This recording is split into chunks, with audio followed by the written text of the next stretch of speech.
नमस्ते दोस्तों, मैं आपका मित्र निखिल प्रसाद आप सभी का स्वागत करता हूं एक और नई वीडियो में। तो दोस्तों, आज की वीडियो का टॉपिक बहुत ही इंटरेस्टिंग होने वाला है, क्योंकि आज मैं आपके साथ अपना कुछ पर्सनल एक्सपीरियंस शेयर करने जा रहा हूं कि कैसे मैंने सालों साल स्टैमरिंग क्योर के लिए अनेक जगह भटका है और अनेक जगह भटकने के बाद अंत में कैसे मैंने एक फाइनल कंक्लूजन तक पहुंचा है। तो अंत तक इस वीडियो में बने रहें, क्योंकि आपको हो सकता है कि मेरे एक्सपीरियंस से बहुत कुछ सीखने का मौका मिले।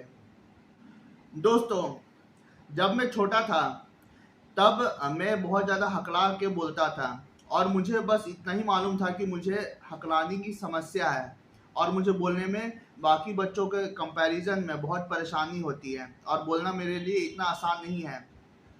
तो जब मैं स्कूल में बहुत ज़्यादा हकला के बोलता था तो मेरे बाकी सारे मित्र देखते थे और मुझे ये एडवाइस किया करते थे कि तुम जो है बुक रीडिंग क्या करो, क्योंकि बुक रीडिंग करने से क्या होगा कि मेरी आवाज़ थोड़ी खुल पाएगी और मैं साफ साफ बोल पाऊँगा।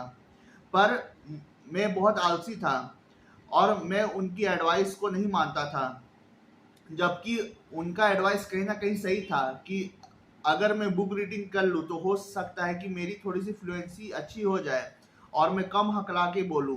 पर मुझे ऐसा लगता था कि मेरे दोस्त को इसके बारे में कुछ मालूम नहीं है, जबकि उनका एडवाइस बिल्कुल सही होता था और वह मेरे अंदर बहुत सारी ऐसी चीज़ें भी ऑब्जर्व करते थे जो कि मैं अपने अंदर भी ऑब्जर्व नहीं कर पाता था। तो जब लोग मुझसे बार बार पूछते थे कि मैं इतना क्यों हकलाता हूँ, मेरे हकलाने के पीछे क्या कारण है, तो मैं उनको जवाब नहीं दे पाता था, क्योंकि इसका जवाब मेरे पास भी नहीं था कि मैं क्यों हकलाता हूँ और मेरे हकलाने के पीछे का कारण क्या है। क्योंकि बाकी लोग साफ बोलते हैं और फ्लुएंट बोलते हैं और वो हाँ बिल्कुल भी नहीं अटकते बोलते हुए, जबकि मैं काफ़ी अटक अटक के बोलता था। तो जब मेरे बाकी सब मित्र देखते थे कि मैं बोलते बोलते रुक जा रहा हूँ, अटक जा रहा हूँ, तो उनका पहला सवाल मुझसे यही होता था कि मैं आखिरकार क्यों हकला रहा हूँ, मैं क्यों अटक रहा हूँ। तो यह बातें उनको समझ में नहीं आती थी और जब वह मुझे एडवाइस करते थे कि तुम इसके लिए बुक रीडिंग कर लो, तो मुझे ऐसा महसूस होता था कि उनको इसके बारे में कुछ भी मालूम नहीं है और उनका एडवाइस बेकार है। जब मैं बहुत छोटा था तब मैंने इसके लिए कोई इनिशिएटिव नहीं लिया और मुझे ऐसा लगता था कि कहीं ना कहीं एक दिन यहाँ खुद ब खुद ठीक हो जाएगा, जो कि संभव नहीं था। बल्कि मेरे साथ क्या हुआ कि मेरी स्टैमरिंग बहुत ज़्यादा बढ़ गई और मेरे अंदर बहुत ज़्यादा एंग्जाइटी और फियर आ गया, जिस कारण से मैं छोटी से छोटी बात भी ठीक से बोल नहीं पाता था। मेरा स्टैमरिंग लेवल बहुत ज़्यादा बढ़ गया था और मुझे यह समझ में नहीं आता था कि आखिरकार मेरे साथ ही ऐसा क्यों हो रहा है।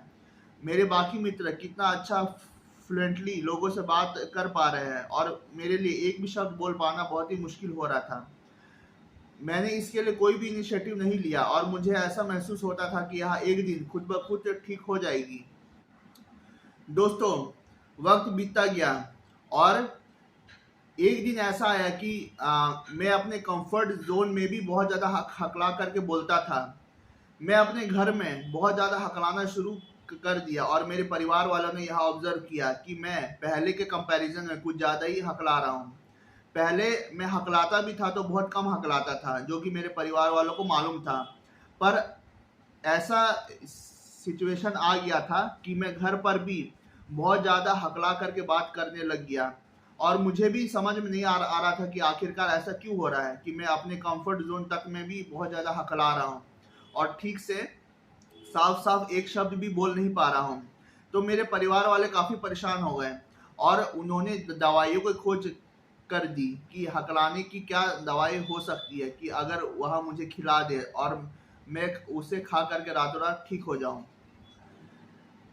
मेरे परिवार वालों को, मेरे बाप माँ को ऐसी दवाई मिल भी गई कि उस दवाई से मेरी स्टैमरिंग हो सकता था ठीक हो जाए, तो उन्होंने मुझे लगातार वह दवाई पिलाना शुरू कर दी। तो जैसे जैसे मैं दवाई पीता था तो मुझे इसका कोई असर महसूस नहीं होता था और वह मेरे लिए बिल्कुल भी फ़ायदेमंद नहीं थी। पर मेरे परिवार वालों ने मेरे साथ काफ़ी ज़बरदस्ती की और ज़बरदस्ती मुझे वह दवाई पिलवाई पर मैंने 2 से 3 महीने तक उस दवाइयों को कंटिन्यू रखा, पर मुझे इसका कोई भी असर महसूस नहीं हुआ अपने अंदर। और बस मुझे थोड़ा-सा यही महसूस हुआ कि मेरी एंग्ज़ायटी लेवल पहले के कंपैरिज़न में थोड़ी कम हो गई है। इसके अलावा मुझे कोई भी ऐसा असर देखने को नहीं मिला उन दवाइयों का। दोस्तों, जब मेरे पास सबसे पहले इंटरनेट का एक्सेस आया, तो पहली चीज़ मैंने इंटरनेट पर यही सर्च की कि स्टैमरिंग क्या होती है और इसका क्या इलाज संभव है। मैंने कई दिनों तक स्टैमरिंग के बारे में इंटरनेट पर सर्च किया, इसके पीछे का रहस्य जानने की कोशिश की कि स्टैमरिंग हमें क्यों होती है और इसका इलाज क्या संभव है। इसका मुझे जड़ से इलाज खोजना था और मैंने कई दिनों तक बिना अपने परिवार वालों को बताए इंटरनेट पर यह सर्च करता गया कि स्टैमरिंग क्या होती है और इसका जड़ से इलाज कैसे संभव है। और मैंने इस पर छपे हुए कई आर्टिकल्स पढ़े, पर सारे आर्टिकल्स पढ़ने के बाद भी मुझे कोई जानकारी हासिल नहीं हुई। जो भी जानकारी मुझे हासिल हुई वह बहुत बेसिक जानकारियाँ थी, जो कि मुझे पहले से ही मालूम थी स्टैमरिंग के बारे में, क्योंकि स्टैमरिंग को मैंने खुद अनुभव किया था। तो जो भी जानकारी मुझे इंटरनेट के माध्यम से मिल रही थी वो मुझे पहले से मालूम थी।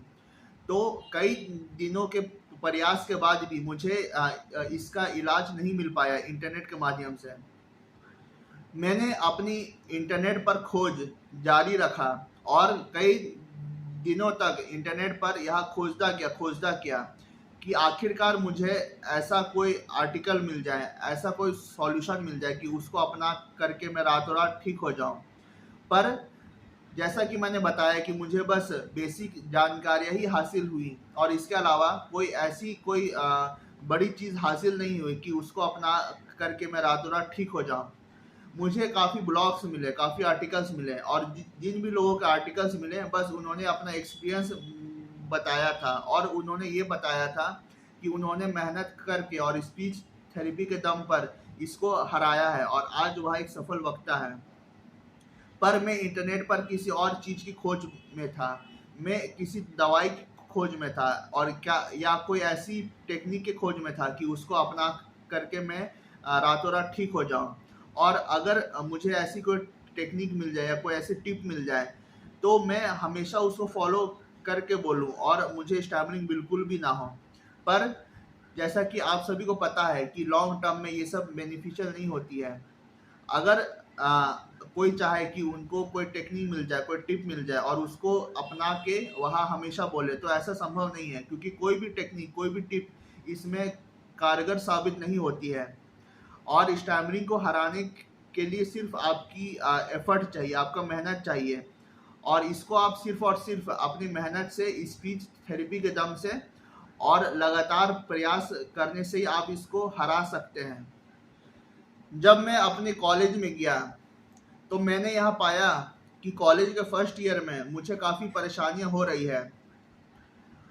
जब मैं स्कूल में था तो मेरी सारी जिम्मेदारियाँ मेरे परिवार वाले उठाते थे। कुछ भी बोलना हो तो मेरे परिवार वाले बोलते थे मेरे पक्ष में और मुझे कुछ भी बोलने की ज़रूरत नहीं पड़ती थी। तो मेरा सारा काम मेरे परिवार वाले कर देते थे और मुझे कोई भी काम करने की ज़रूरत नहीं पड़ती थी। पर जैसे कि मैं बाहर रहने लग गया और अपनी कॉलेज की पढ़ाई करने लग गया, तब फर्स्ट ईयर में मुझे काफ़ी परेशानियों का सामना करना पड़ा, क्योंकि सारी जिम्मेदारियां मुझे खुद ही उठानी पड़ रही थी। छोटा से छोटा काम भी मुझे खुद ही करना पड़ रहा था अपने लिए, जो कि पहले तक मेरे परिवार वाले करते आ रहे थे। तो मैंने देखा कि स्टैमरिंग से मैं निपट नहीं पा रहा हूँ।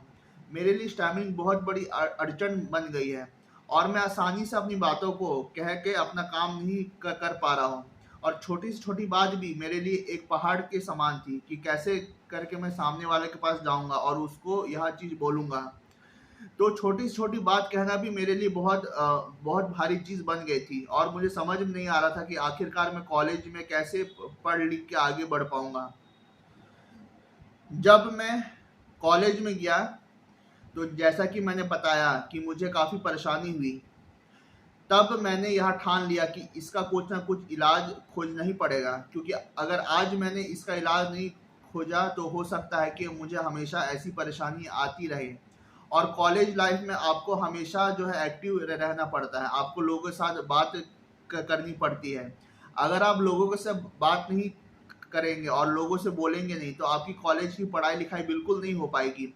चाहे आप पढ़ाई लिखाई में कितने भी अच्छे क्यों ना हो, जब तक आप अपने फेलो मेट से, अपने टीचर से बात नहीं करते हो और लोगों से इंटरेक्ट नहीं करते हो तो कॉलेज लाइफ आपके लिए काफ़ी ज़्यादा मुश्किल बन जाएगी। क्योंकि स्कूल लाइफ में आपको ज़्यादा बोलने की रिक्वायरमेंट नहीं पड़ती है। स्कूल लाइफ में तो ऐसा है कि टीचर खुद कहता है कि आप अपने फिंगर को मुंह में रख करके बैठे रहो, चुपचाप बैठे रहो और आपको सिर्फ आपको पढ़ना है और किसी से कुछ बात नहीं करनी है। तो स्कूल लाइफ में एक हकलाने वाले का दिन बहुत अच्छे से बीतता है, क्योंकि सब उसे वही एक्सपेक्ट करते हैं कि वह मुंह में उंगली रख के बैठा रहे और किसी को कुछ ना बोले। पर कॉलेज लाइफ में यह चीज़ संभव नहीं है। अगर आप मुंह में उंगली रख के बैठे रहोगे और किसी से कुछ इंटरेक्शन नहीं रखोगे तो कॉलेज लाइफ आपकी बहुत ज़्यादा परेशानियों से घिर जाएगी और आप कॉलेज लाइफ में अच्छे से पढ़ लिख के आगे नहीं बढ़ पाओगे, क्योंकि आपको सबसे इंटरेक्शन रखना इंपॉर्टेंट है। चाहे आपके दोस्त हो, आपके सीनियर्स हो, आपके जूनियर्स हो, आपके टीचर्स हो, आपके स्टाफ हो, है ना। आपको सबके साथ अच्छे रिश्ते बना के रखने पड़ते हैं और सबके साथ इंटरेक्शन रखना पड़ता है। अगर आप इंटरेक्शन बना के नहीं रखोगे तो आप कॉलेज में सरवाइव नहीं कर पाओगे, यह चीज़ आप जान लीजिए। तो जैसा कि मैंने बताया कि कॉलेज के फर्स्ट ईयर में मुझे काफ़ी परेशानी हुई और मैंने यह ठान लिया कि मुझे इसका कोई ना कोई इलाज निकालना ही पड़ेगा। तो मैंने खुद से इंटरनेट पर यह खोज की कि मेरे आसपास कौन से ऐसे डॉक्टर हैं जो कि हकलाने इलाज करते हैं।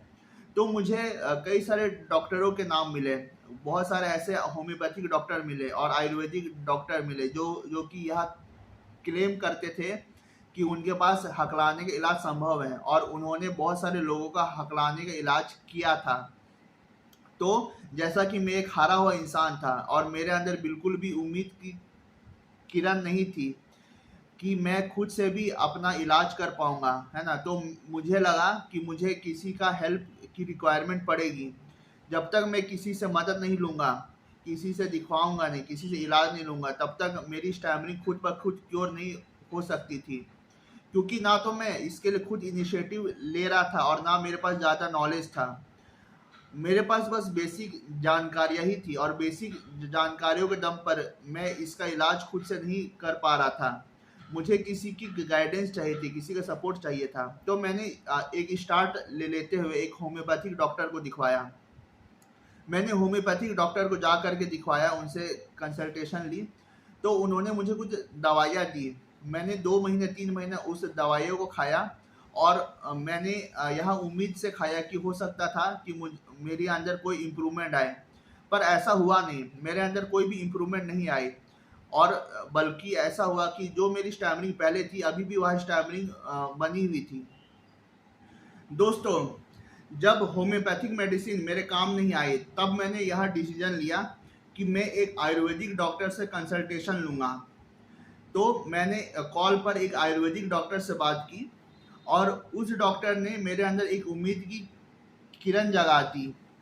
उस डॉक्टर ने मुझे यह कहा कि वह खुद एक हकलाने वाला था, उसे भी स्टैमरिंग की समस्या थी और जो दवाइयाँ उसने इजाद की थी, इन्वेंट किया था, तो उस दवाइयों के मदद से उसने खुद की स्टैमरिंग को पहले ठीक किया और अब वह बाकियों की स्टैमरिंग को उस दवाइयों के माध्यम से ठीक कर रहा है। तो जब उसने यह कहा तो मेरे अंदर एक आशा की किरण जाग गई, एक उम्मीद जाग गई कि चलो कोई तो है जो यहाँ समस्या को समझता है और उसके पास इसका एक पक्का इलाज है, उसके पास एक दवाई है। क्योंकि उसने कहा था कि वह पहले से हकलाता आ रहा था और वो खुद एक हकलाने वाला था और उसने अपनी दवाइयों की मदद से पहले खुद को ठीक किया, अब वह बाकियों को ठीक कर रहा है। तो मेरे अंदर एक आशा जाग गई कि चलो किसी के पास तो इसका इलाज संभव है। तो मैंने बिना कोई देर किए उससे वह दवाइयाँ मंगा ली और मैंने सारे इंस्ट्रक्शंस को फॉलो किया कि मुझे वह दवाइयाँ कैसे खानी है और मैंने उसके बताए हुए योगा को भी फॉलो किया 2 से 3 महीने। तो मैंने देखा कि मेरे मेरे एंग्जाइटी में थोड़ा सा आराम मिला है। पहले मुझे काफ़ी ज़्यादा एंग्जाइटी की दिक्कत थी, और जैसे मैंने दवाइयों खाया तो थोड़ा मुझे एंग्जाइटी और पैल्पिटेशन कम होना शुरू हो गया, पर मेरा स्टैमरिंग वही का वही बना रह गया और स्टैमरिंग में कोई भी इम्प्रूवमेंट नहीं हुई।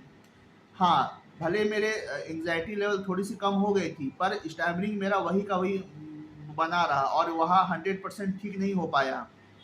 जब आयुर्वेदिक मेडिसिन भी मेरे स्टैमिना को ठीक नहीं कर पाई, तो उसके बाद मैंने यह डिसीजन लिया कि मैं किसी से स्पीच थेरेपी लूँगा। तो मैंने एक ऑनलाइन स्पीच थेरेपिस्ट को पकड़ा और उनसे स्पीच थेरेपी ली। मैंने बस 1 महीना का कोर्स लिया था जो कि ऑनलाइन था, क्योंकि मेरे पास इतना वक्त नहीं था कि मैं किसी स्पीच थेरेपी सेंटर जाऊं और वहां पर रह करके अपनी स्टैमरिंग को ठीक करने की कोशिश करूं। ना तो मेरे पास इतने पैसे थे और ना ही मेरे पास इतना वक्त था। तो मैंने एक ऑनलाइन स्पीच थेरेपिस्ट को हायर किया अपने लिए, और थोड़ी सी फीस दे करके मैंने उनसे गाइडेंस ली कि कैसे करके स्पीच थेरेपी लिया जाए और अपनी स्टैमरिंग को ठीक किया जाए। तो वह स्पीच थेरेपिस्ट काफ़ी अच्छे थे, काफ़ी वेल बिहेव्ड थे। उन्होंने पहले तो मुझसे फीस ली, फिर धीरे धीरे करके व्हाट्सएप से उन्होंने मुझे काफ़ी मटेरियल दिए, और उस मटेरियल को फॉलो करके मैंने स्पीच थेरेपी को लिया। मैंने काफ़ी वोकल एक्सरसाइज किए और काफ़ी कॉल प्रैक्टिस की। वोकल एक्सरसाइज से, योगा से और कॉल प्रैक्टिस से मेरी आवाज़ थोड़ी सी खुल गई, क्योंकि पहले मुझे बोलने में काफ़ी दिक्कत होती थी और ना मैं बोलता था, तो मेरी आवाज़ इतनी खुलती नहीं थी। पर जैसे जैसे मैंने योगा किया और उसके बताए हुए वोकल एक्सरसाइज को किया और ज़्यादा से ज़्यादा लोगों से कॉल पर बात की, तब मैंने अपने अंदर काफ़ी इम्प्रूवमेंट को देखा, जो कि मुझे पहले महसूस बिल्कुल नहीं हुआ था। पहले मैं एक भी शब्द अच्छे से बोल नहीं पा रहा था, पर जैसे जैसे मैंने स्पीच थेरेपी में आगे बढ़ता गया, तब मेरी आवाज़ खुलते गई और मैंने देखा कि मैं एफर्टलेसली बोल पा रहा हूँ, जो कि पहले बोल पाना मेरे लिए संभव नहीं था। तो यहाँ करते करते मुझे काफ़ी आराम महसूस हुआ।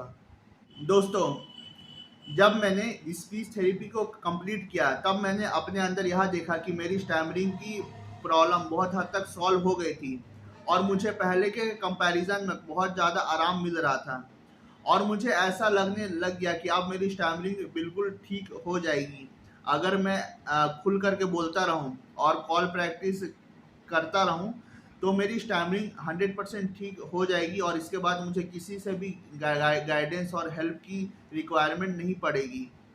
तो फिर मैंने क्या किया कि मेरे अंदर काफ़ी ओवर कॉन्फिडेंस आ गया था कि अब मैं ठीक हो चुका हूँ। इसके बाद मुझे किसी से भी मदद मांगनी नहीं पड़ेगी। फिर मैं अपने कॉलेज लाइफ की पढ़ाई लिखाई में काफ़ी व्यस्त हो गया, और इतना व्यस्त हो गया कि जैसा कि आप सभी को मालूम है कि मेरे पास किसी से भी बात करने की फुर्सत नहीं बचती थी।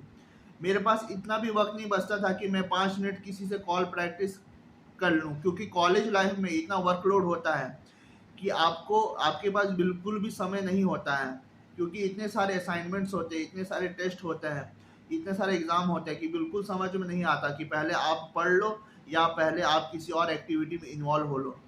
तो आपके पास बिल्कुल भी टाइम नहीं बचता है। तो जैसे जैसे मैंने पढ़ाई लिखाई में दोबारा से इन्वॉल्व होना शुरू हो गया और मैंने प्रैक्टिस से दूरी बना ली, तो मैंने अपने अंदर देखा कि मेरी स्टैमरिंग दोबारा से बढ़ गई है।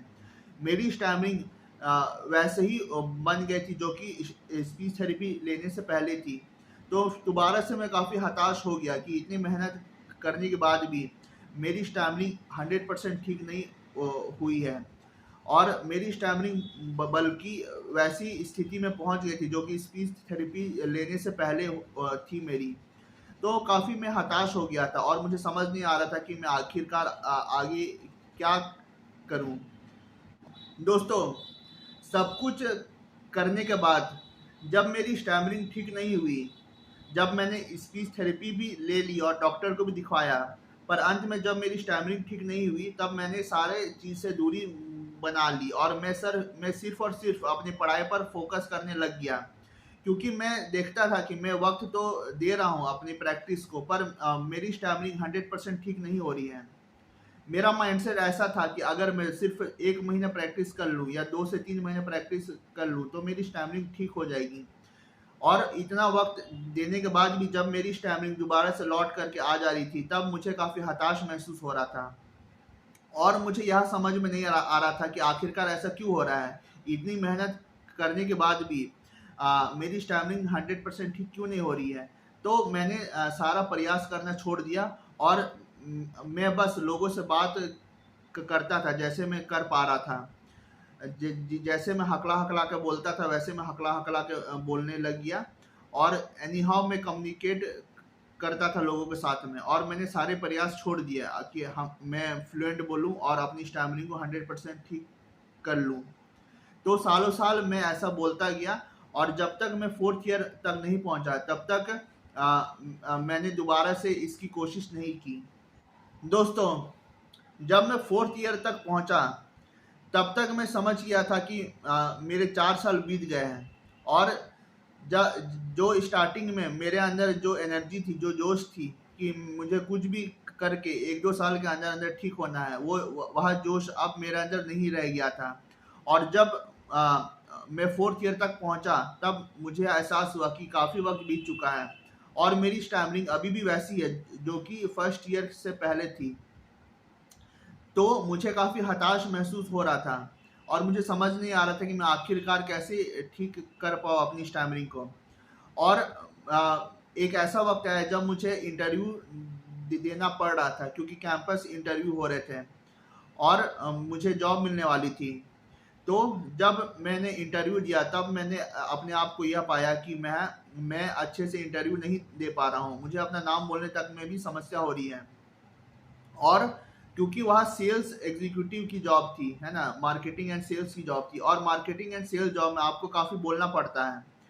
तो जब मैं इंटरव्यू में बैठता था, ऑनलाइन इंटरव्यू जब होती थी, तब मैं देखता था कि ऑनलाइन इंटरव्यू में ठीक से बोल नहीं पा रहा हूँ। इंटरव्यूअर मुझसे सवाल पूछ रहा है और मैं अपना नाम भी अच्छे से बता नहीं पा रहा हूँ। तो इंटरव्यूअर को कहीं ना कहीं यह अंदाज़ा मिल जाता था कि यह फिट नहीं है इस रोल के लिए, क्योंकि उसे पढ़ाई लिखाई से कोई मतलब नहीं थी। उसे बस एक ऐसा बंदा चाहिए जो कि अच्छे से कम्युनिकेट कर पाए और सेल्स एंड मार्केटिंग का काम अच्छे से पूरा कर पाए। और उसे मुझे मेरी पढ़ाई लिखाई से कोई मतलब नहीं थी कि मैं पढ़ाई लिखाई में कितना अच्छा हूँ और मेरे मार्क्स कितने हाई हैं। उसे कोई मतलब नहीं है, उसे बस एक अच्छा कम्युनिकेटर चाहिए जो कि कम्युनिकेट करके उसका काम कर पाए। और मैं अपने आप को ऐसा देखता था कि मैं आसानी से बोल भी नहीं पा रहा हूँ, अपना नाम भी बता नहीं पा रहा हूँ, तो मुझे जॉब कैसे मिल सकती थी। दोस्तों, जब मैं इंटरव्यू में बैडली फेल हुआ तब मुझे यह बात दोबारा से समझ में आई कि मैं हिम्मत नहीं हार सकता हूँ। जो एटीट्यूड मेरे पास 1st ईयर में था, है ना, कि मेरे अंदर जो जोश था, जो जज्बा था कि मुझे कैसे भी करके अपनी स्टैमरिंग को ठीक करना है, तो वो जज्बा, वो जोश मुझे दोबारा से अपने अंदर लेके आना होगा। क्योंकि स्टैमरिंग को लेकर के मैं जॉब लाइफ में अच्छा नहीं कर पाऊंगा, क्योंकि जॉब लाइफ में मेरी जिम्मेदारियां और भी बढ़ जाएगी। कॉलेज लाइफ में जो मेरे ऊपर जिम्मेदारियां थी, तो जॉब लाइफ में वो जिम्मेदारियां डबल हो जाएगी, या हो सकता है उससे भी ज़्यादा हो जाए। तो मुझे कुछ भी करके ठीक होना था और मुझे दोबारा से अपने अंदर वो जोश, वो जुनून लेके आना था जो कि मेरे अंदर कॉलेज के 1st ईयर में था, कि कैसे भी करके मेहनत करके इस पर मुझे विजय प्राप्त करना ही पड़ेगा। तो मैंने दोबारा से कोशिश शुरू कर दी और मैं टीसा के संपर्क में आया। दोस्तों, मैं टीसा से जुड़ गया। टीसा का फुल फॉर्म है द इंडियन स्टैमरिंग एसोसिएशन, और यह एक सेल्फ हेल्प ग्रुप है जो कि उन लोगों की मदद के लिए बनी हुई है जो कि हकलाते हैं। तो मुझे लगा कि अगर मैं इस संगठन से जुड़ जाऊं तो मुझे कोई ना कोई मदद ज़रूर मिलेगी, क्योंकि मैं बहुत सालों से कोशिश कर रहा हूं कि मेरी हकलाहट ठीक हो जाए, पर कहीं ना कहीं मैं असफल हो रहा हूं। मुझे सफलता प्राप्त नहीं हो रही है और मेरी स्टैमरिंग वही बनी हुई जो कि पहले थी। तो मैं इस उम्मीद से इस संगठन से जुड़ गया कि मेरी स्टैमरिंग ज़रूर ठीक हो जाएगी। क्योंकि मैंने देखा है कि काफ़ी सारे ऐसे हकलाने वाले भी इस ग्रुप में हैं जो कि इस संगठन से जुड़ करके अपनी स्टैमरिंग को ओवरकम कर चुके हैं। तो मुझे लगा कि कोई ना कोई ऐसी बात है, कोई ना कोई ऐसी खासियत है इस ग्रुप में कि अगर मैं इससे जुड़ जाऊं और मेहनत कर लूं तो हो सकता है कि मेरी भी स्टैमरिंग ठीक हो जाए। और दोस्तों ऐसा हुआ भी। जब मैं स्टार्टिंग में बहुत सारे लोगों से बात किया इस ग्रुप में, तो मुझे काफ़ी जानकारियाँ हासिल हुई जो कि मुझे पहले तक मालूम नहीं थी। मैंने बहुत सारे लोगों से बात किया और उनका एक्सपीरियंस जाना कि कैसे इस ग्रुप में रह करके उन्होंने मेहनत की है और मेहनत करके अपनी स्टैमिना को हराया है। मैंने इस ग्रुप में मूक कोर्स ज्वाइन किया है, यानी कि Tessa online practice group TOPG। और TOPG कंप्लीट करने के बाद मेरा अनुभव काफ़ी अच्छा रहा है। मूक कोर्स में काफ़ी ऐसे अच्छे अच्छे टास्क मुझे मिले हैं जो कि करके मुझे काफ़ी अच्छा अनुभव मिला है। मुझे एक चैलेंज मिला कि अगर आप अपनी स्टैमरिंग को ठीक करना चाहते हो तो पहले आप एक इनिशिएटिव लो, आप एक टास्क करके दिखाओ, और अगर आप उस टास्क को कर पाने में सफल होते हो तो आपके अंदर एक कॉन्फिडेंस जागेगा कि चलो आपने एक सफलता की पहली सीढ़ी चढ़ ली है। अब आप आगे अगर बढ़ते जाओगे, मेहनत करते जाओगे इसी प्रकार से, तो हो सकता है कि आप अपनी स्टैमिनिंग को 100% भी ठीक कर पाओ। तो मुख्य कोर्स मेरे हिसाब से एक बहुत अच्छा कोर्स बना हुआ है उस लोगों के लिए जो कि अपनी स्टैमिनिंग को ठीक करना चाहते हैं, क्योंकि इसमें एक चैलेंज है, एक टास्क है कि अगर आप उसको कर पाने में सफल होते हो तो आपके अंदर एक ऐसा कॉन्फिडेंस लेवल बूस्टअप होता है कि उसके बाद आप रुक नहीं पाओगे, और आपके अंदर एक एक आत्मविश्वास बढ़ेगा कि हाँ, मैं मेहनत करके खुद को ठीक कर सकता हूँ और मुझे ठीक होने में कोई भी रोक नहीं सकता है। तो इस विश्वास के साथ मैंने उस सारे टास्क को कंप्लीट किया और मुझे काफ़ी फ़ायदा भी महसूस हुआ TOPG से। दोस्तों, टीसा ग्रुप को ज्वाइन करने के बाद मुझे एक बहुत स्ट्रॉन्ग सपोर्ट मिला जो कि मुझे पहले मिल नहीं पा रहा था। पहले मैं अपनी स्टैमिना को अकेले ठीक करने की कोशिश कर रहा था, पर जब मुझे टीसा ग्रुप मिला और मुझे अपने जैसा हकलाने वाले लोग मिले तो उनके ग्रुप सपोर्ट से मुझे काफ़ी मोटिवेशन मिला। और जब एक ग्रुप सपोर्ट मिलता है किसी हकलाने वाले को तो उसे काफ़ी फ़ायदा महसूस होता है, क्योंकि उसे बहुत सारे लोगों से अप्रिसिएशन मिलता है, बहुत सारे लोगों से सपोर्ट मिलता है जो कि उसे पहले नहीं मिल पा रहा था जब वह किसी संगठन का हिस्सा नहीं था। अगर हम लोग अकेले होते हैं तो हम लोग देखते हैं कि हम लोग कुछ दिन तक किसी काम को कर पाने में सफल तो होते हैं पर लंबे वक्त तक उसको कर नहीं पाते हैं।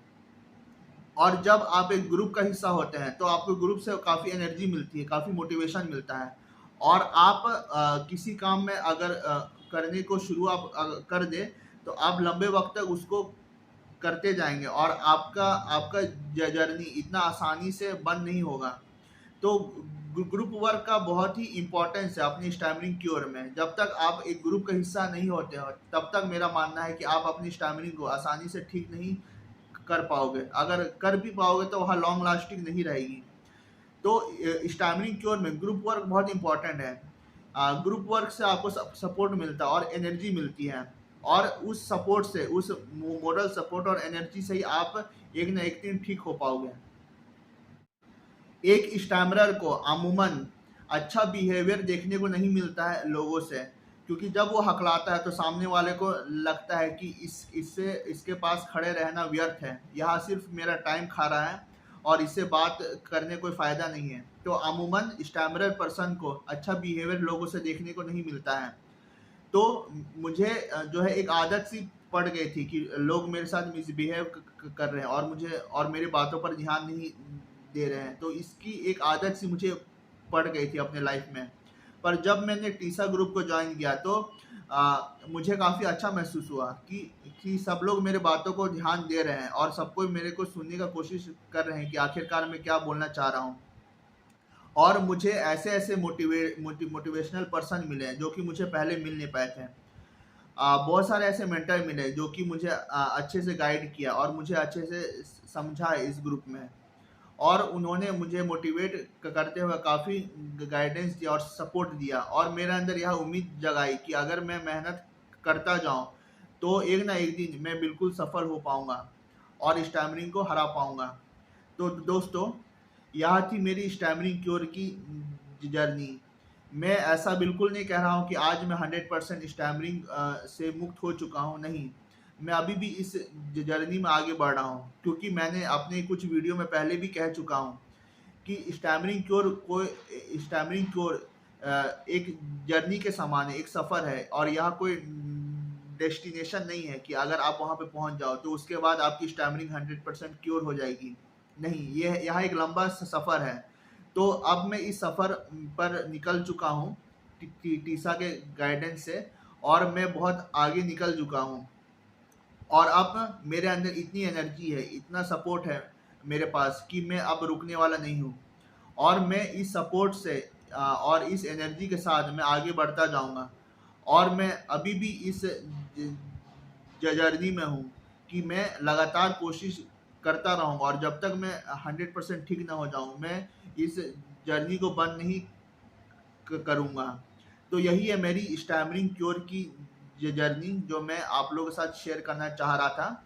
तो अगर आपको मेरा यह वीडियो पसंद आया तो मेरे वीडियो को लाइक करें, मेरे चैनल को सब्सक्राइब करें, और मेरा यह वीडियो बाकी मित्रों के साथ शेयर भी करें। बहुत बहुत धन्यवाद आप सभी का मेरा वीडियो अंत तक देखने के लिए।